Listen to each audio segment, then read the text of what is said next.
This begins the video for test section 404165. This is Oklahoma ID number, I believe it's 6702.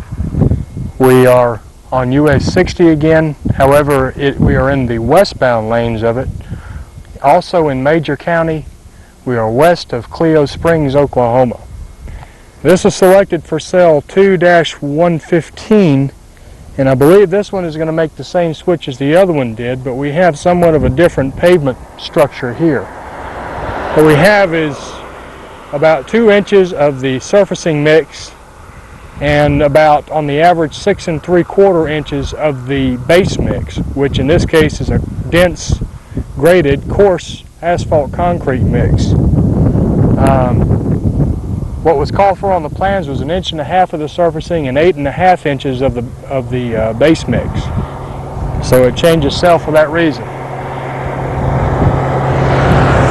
We've got one lane in each direction. Let me pull up to give a panoramic view. Got the post and blackjack oak back in this area. We're in sandy soil here, as evidenced by the type of flora which is evident. We're coming down off of a vertical curve. I really don't like this sight distance that we have, but we really didn't have any choice in selecting this section. We were just caught. As you may see up there on the left, we focus in, there's a utility line up there, and we wanted to keep ourselves well clear of that. And we also needed to be clear of a culvert on down towards the west of us. So we were really kind of in a box. As in the section that we just did an hour or so ago, we had a problem in finding a specific site. In this case, our difficulty was similar to before in that we had much of this was overlaid and widened existing pavement, and there were only a few sections where they reconstructed. And this happened to be the longest one, as was the time before, so we picked this one out. Looking around, we don't have as uniform conditions as we did last time. The subgrade is more definitely coarse. It is, without question, a sandy soil here. We're in much more of a variable fill, but that may not make so much difference with the sand. We start out, we are probably around 8 to 10 feet of fill here at the beginning of the test section, working on down to about 5 feet at the end. This pavement here was constructed in 1983 or 84, so it's relatively young, and I have not at this point noticed any distress in terms of cracks or anything like that throughout the length of the test section. The routing measurements have averaged typically around 0.15 of an inch in both wheel paths.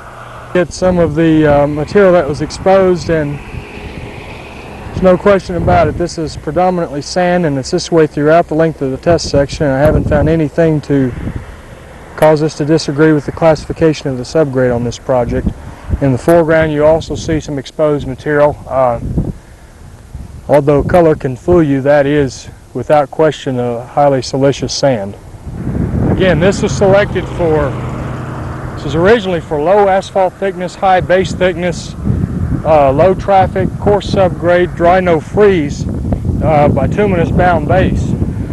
Everything on that is agreed with here, with the exception of the thickness of the base, which we find to be low. In fact, it's well below the borderline of 8 inches.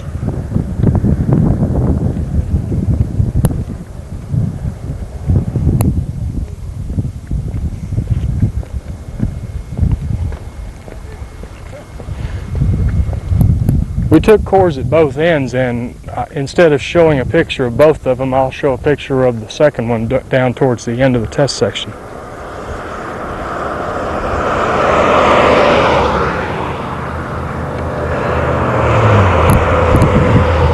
nice warm day out here. It's probably up in the low to mid 90s. We have this one driveway, and I'll stop and show where it leads to. It's right at Station 3. And you can see what it's leading to. It's merely to a pen where cattle are often fed. Sometimes they may be herded and loaded up onto trucks here, but this isn't anything that's going to affect any ESAL estimate by any means.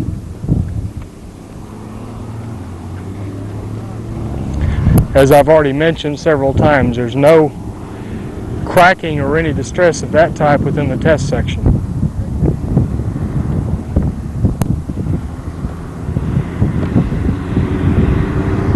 And as you can see, we've got the paved shoulder here. As a percentage, just from looking around out here and noticing the traffic going by, there is a relatively high percentage of loaded truck traffic through here.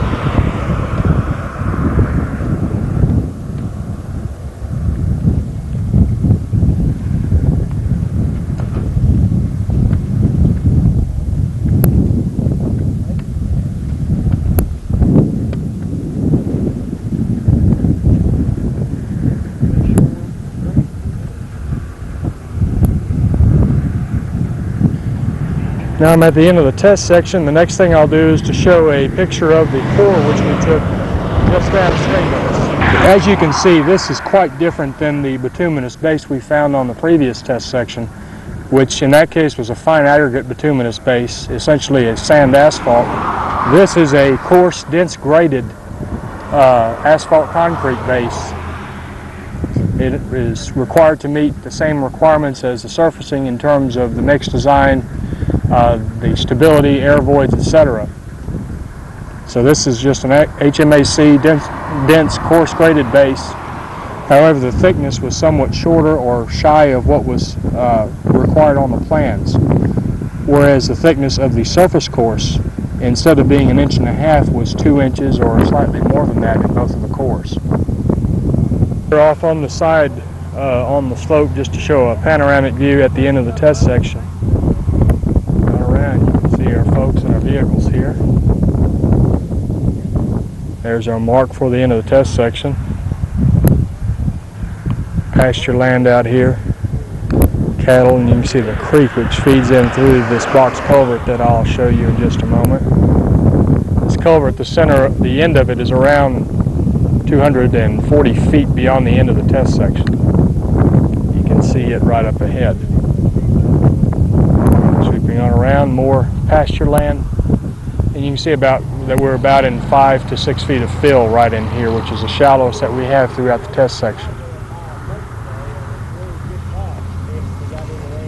Pastoral setting to end the video for test section 404165 on US Highway 60. We're in the westbound lane.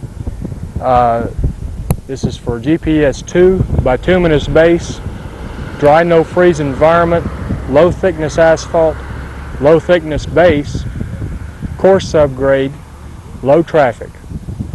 We are just to the east by about 9 miles of Clio Springs, Oklahoma.